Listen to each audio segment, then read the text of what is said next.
uniquely on F1, as you know that F1 was put out as a compute instance rather than a networking instance. We're going and showing that we can increase the addressability of F1 because of our software and firmware by changing the compute instance into networking instance as well, which is core to our architecture.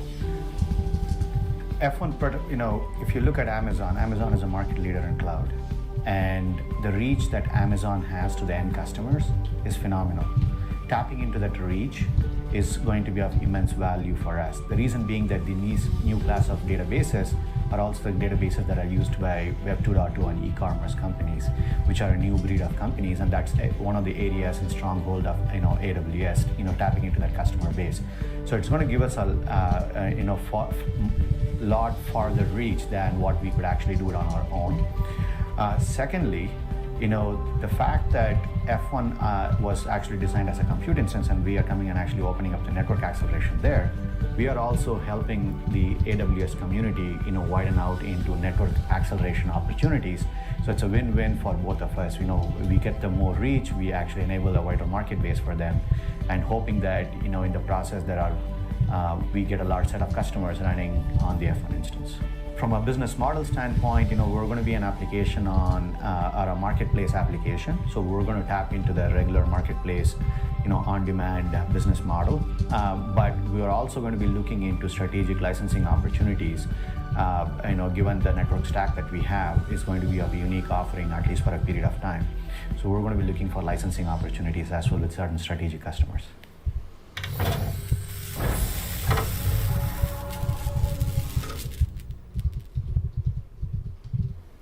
Yeah, just looking into F1 instances on Amazon. If anybody knows much about that, let me know. Very few people seem to use them. It's a promotional video for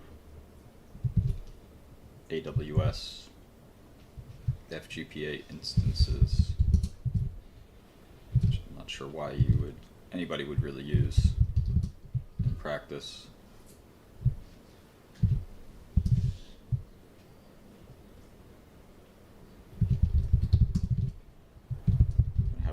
Busy, productive day today. I hope you guys do the same. It's earnings season in corporate America, so Microsoft and Google reported last night.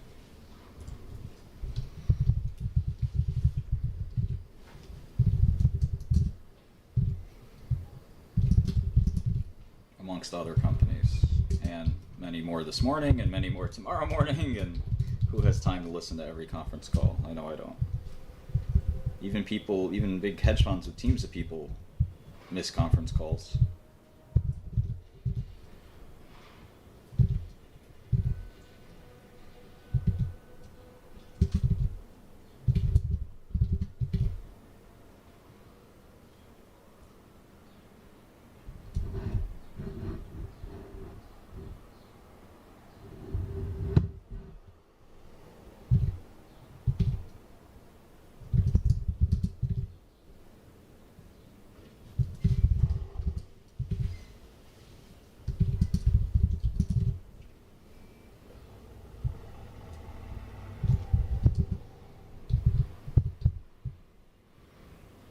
Big deferred revenue for Microsoft.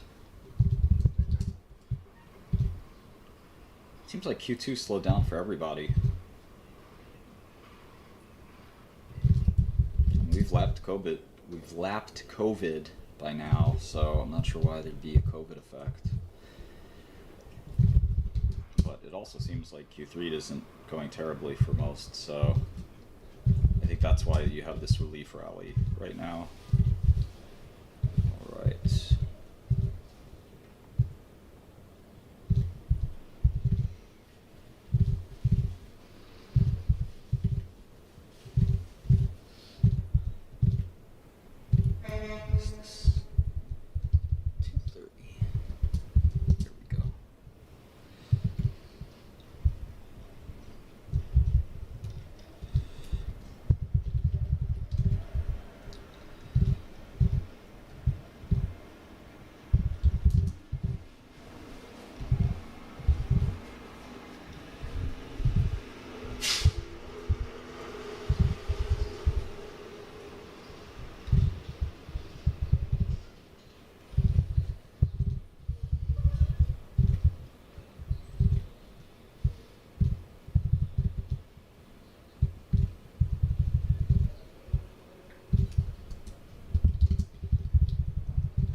cash flow for Microsoft, really big deferred revenue.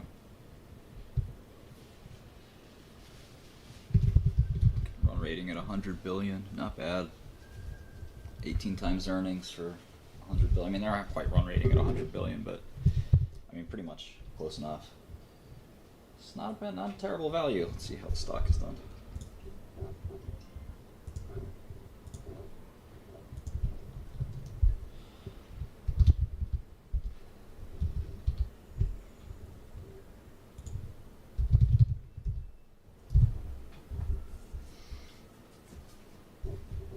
It's up a lot today.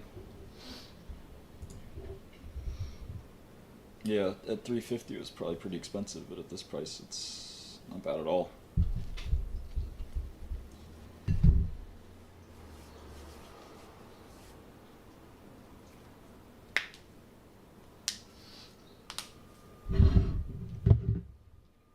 Yeah, the media tends to not like me, but the amount of positive feedback I've gotten on my new venture is, I mean, it's overwhelming, quite frankly. The amount of investors who have reached out to me, the amount of, I mean, it's really humbling.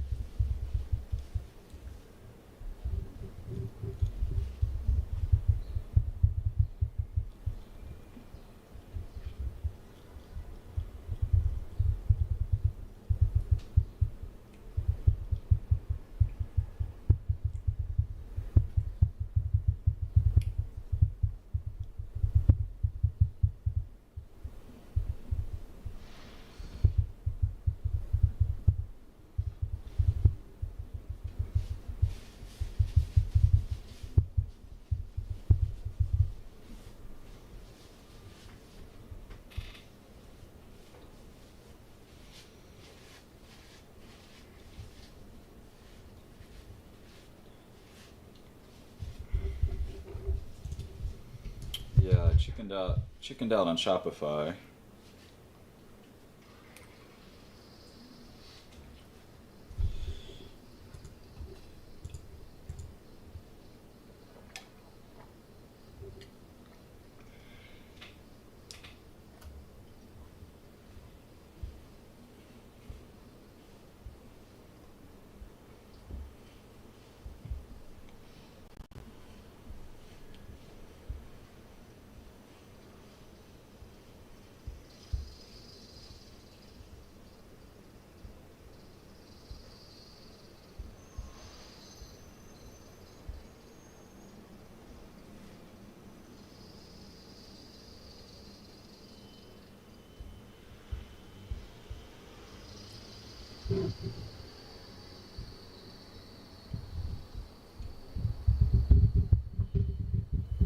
Everybody asks me about Trashy every day, at least 10, 20, 30 people every day. How's Trashy? How's Trashy? She's good.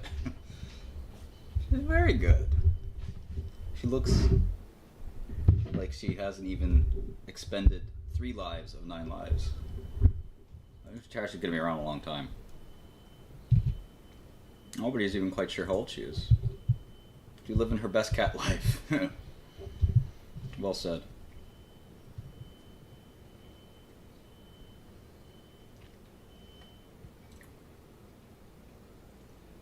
Yeah, no, I agree with you, CBN5. I definitely agree with you. It's very difficult. Just because you press a button on a computer does not make you a computational chemist. Can you help somebody at a university who's doing a drug screen by providing compute? That's a lot more realistic, but I completely agree. It's not simple at all. Using this kind of software is basically rocket science, and I don't think that the average Joe is gonna do it. It doesn't mean that the student or the hobbyist can't learn something from it. I think that's it's good science, evangelism, and education. But yeah, I think even chemists, professional medicinal chemists, using the software is tricky for them. So you really got to plan out your simulation very, very carefully. I mean, to the finest detail.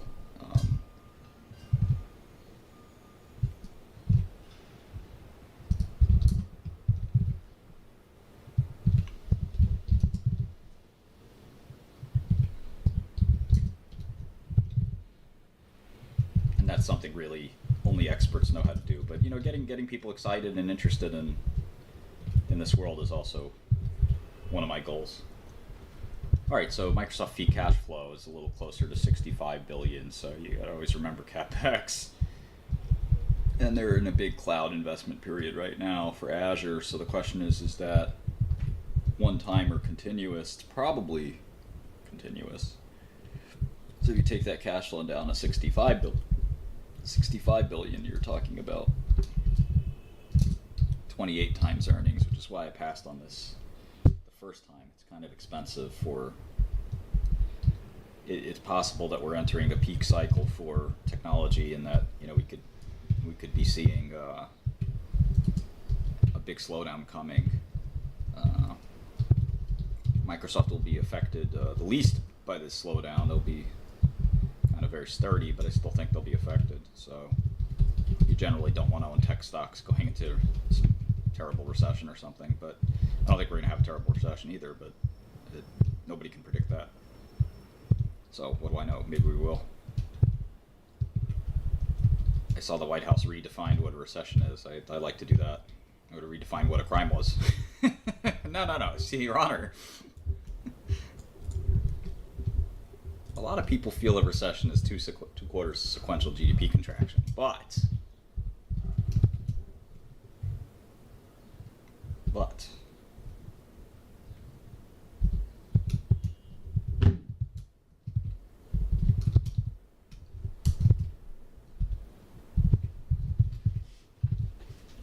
see, Your Honor, what happened was.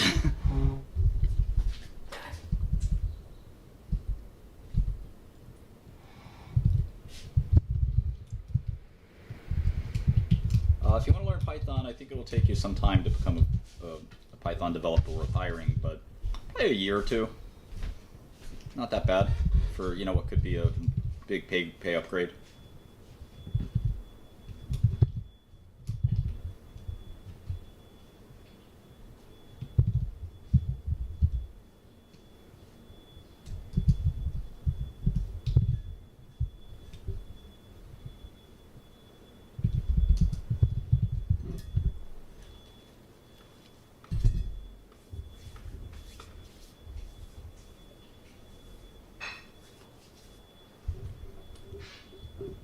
Yeah, sometimes when there's a lot of fear in the market, earnings misses will be good enough for stocks to go up.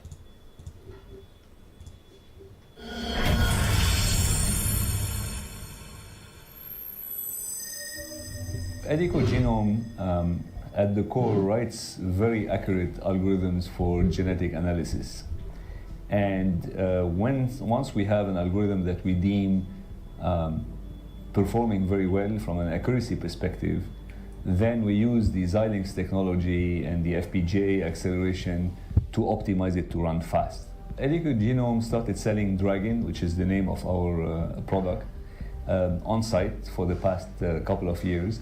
And with that, we were able to address the on-site market, but a lot of the genomic analysis centers who were starting to move to the cloud for reasons of scalability, we could not really reach them and address their needs with Dragon. With F1, that has become a possibility. We see more and more applications being ported to F1. Today it's genomics, but even in genomics, I think there's going to be an expansion of offering. So today we offer analysis, but we also offer storage compression, genomics-specific compression that allows you to reduce the size of the genomics data by a factor of 2 or 4. That is another pain point in the genomic analysis. The size of the genomic data is very big. One whole human genome is about 80 gigabytes. So if you could half that or divide it by 4, it provides great advantage, and the Dragon solution does that for you, and it takes advantage of the FPGA to do it.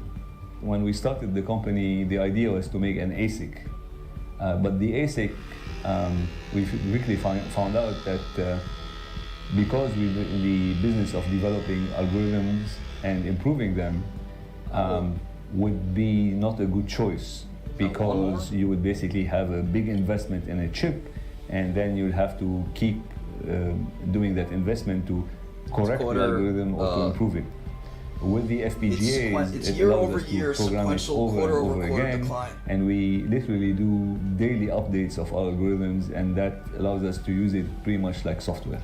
I'm going to go Specifically trim their in the branches. cloud setting, the amount of time you do processing translates into cost. So if you do your processing very quickly, then you end up paying for the instance much less for the instance cost.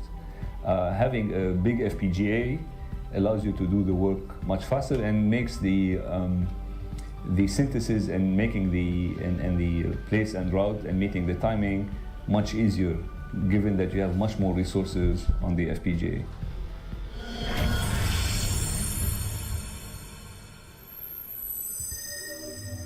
After this short training, you will understand in detail the technical specifications of the F1 instance. You will learn how the Xilinx FPGA is used and the interface requirements for implementing an RTL kernel on the F1 instance. Let's first look at the AWS F1 instance. The F1 instance is a cloud compute instance which uses a Xilinx FPGA to accelerate the performance of software by implementing the compute-intensive parts of the algorithm in dedicated custom hardware. For this, it uses the Xilinx VU9P 16 nanometer device, which provides over 2 million logic cells, approximately 7,000 DSP engines, and 16 gigabits of memory. This high-capacity, high-performance device allows the acceleration of many software algorithms through hardware. The F1 instance consists of a host CPU augmented with the Xilinx FPGA. The FPGA is connected to the CPU over a PCIe link. The 2x large instance contains a single FPGA and 8 CPU cores. This basic configuration supports up to 48 gigabytes of DDR storage connected directly to the FPGA and transfer speeds up to 10 gigabits per second. The larger 16x large instance configuration uses 8 FPGAs and provides up to 970 gigabits of total system memory, 4 times that in storage. If you look in more detail at the data transfer specification, you can see that up to 30 gigabits per second may be transferred from the host to the FPGA over a Gen 3X 16 PCIe link.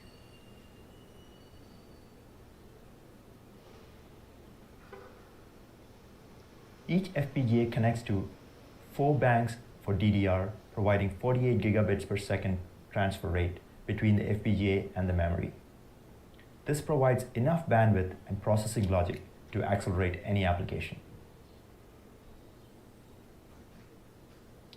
Now let's look in more detail at the Xilinx FPGA at the heart of the F1 instance. The F1 instance uses a Xilinx VU9P device.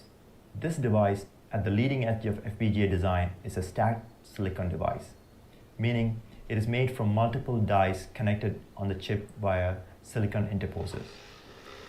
Each individual die is referred to as a superlogic region, or SLR. The VU9P has 3 SLR regions. Each SLR region has access to 1 or more DDR interfaces. The connections between SLR regions are made across super long lines, or SLLs.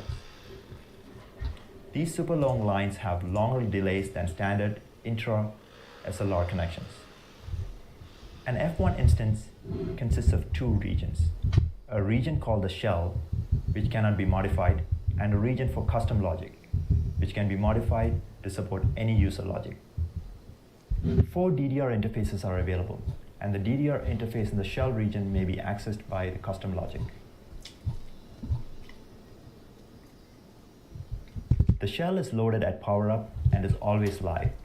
It includes the PCIe link and all the hardware necessary to interface with, and provides debug support for the custom logic.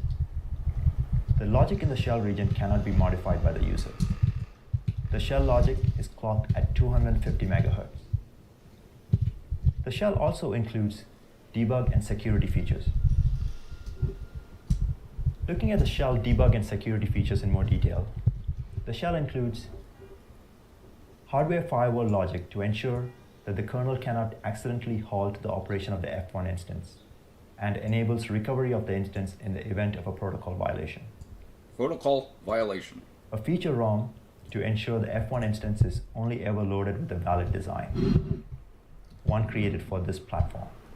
And finally, hardware to ensure the same debug features users have come to expect from Xilinx FPGAs are fully available through the PCI interface. The custom logic region represents most of the available logic on the FPGA and may be programmed and reprogrammed continuously. Multiple kernels may be simultaneously loaded and unloaded into this region throughout the execution of the application. The clock for the custom logic region is specified by the user and may be up to 500 MHz. Clock domain crossing logic is automatically implemented between the shell and the custom logic regions. The kernels are automatically compiled into the FPGA, but as with any FPGA design, the kernel developer has complete control of the implementation details and hence the ability to create a very high performance design through the use of specific synthesis and placement options. When working with custom logic, it is important to understand some of the requirements imposed by the AXI interconnect on the platform. The custom logic region accesses the data through the DDR interfaces. There are 4 DDR interfaces. Each interface is 512 bits wide and can transfer data up to 16 gigabits per second. Each interface may be driven by up to 16 AXI master buses. This implies a maximum of 64 kernels. If each kernel only has one AXI master interface, or fewer kernels if some have multiple AXI master interfaces. When you have more than 4 AXI master buses driven by the kernels, care needs to be taken to ensure they optimally share the bandwidth of the DDRs. Now that we understand the device at the heart of the F1 instance, we can already review some of the recommendations for the kernels. When designing on the F1 instance, it's advantageous if the kernels fit inside one SLR. This prevents logic being implemented across super long lines. It's also advantageous if the logic which accesses the data in a particular DDR bank is implemented near that particular DDR interface. These techniques allow the design to more easily and automatically close timing during logic placement and routing. Following recommendations is a good idea. However, even if your kernel violates any and all recommendations, the Xilinx ultra-fast methodology guide shows how even the most challenging designs may be successfully implemented on the VU9P device. To maximize system performance, you really want to ensure you have maximum data transfers and minimize the on-chip congestion. Each DDR is 512 bits wide. Try to transfer data in wide 512-bit words. However, keep in mind each interface can only be driven by a maximum of 16 AXIM buses. Try to share this interface in a manner which does not limit the computation rate, because a transfer from one bus will block the others. If your kernel or kernels have more than 4 data transfer interfaces, consider how they can be mapped into 4 512-bit DDR banks and still have continuous processing. Making maximum use of the DDR interfaces will result in a high-performance system. The AWS F1 instance is a scalable cloud-based platform for acceleration using FPGAs. Up to 8 Xilinx FPGAs and 64 CPUs may be configured for high-performance processing. The F1 instance provides a Xilinx FPGA with fixed and customizable regions. The shell logic ensures all connectivity and debug logic has been already implemented for you, but it does place some interface limitations on the custom logic region. Up to 2 clocks and 4 512-bit data transfer interfaces are provided with full control over the RTL implementation. Thank you. Yeah, I don't think anybody uses this product.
Leap year in 2 years? Sweet.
Microsoft's definitely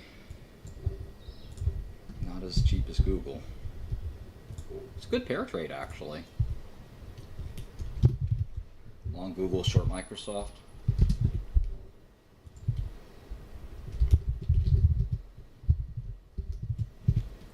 And I'm giving it better terminal rate. You know, arguably it should have a lower discount rate because of its diversity. Maybe we should do that. Maybe we'll change that.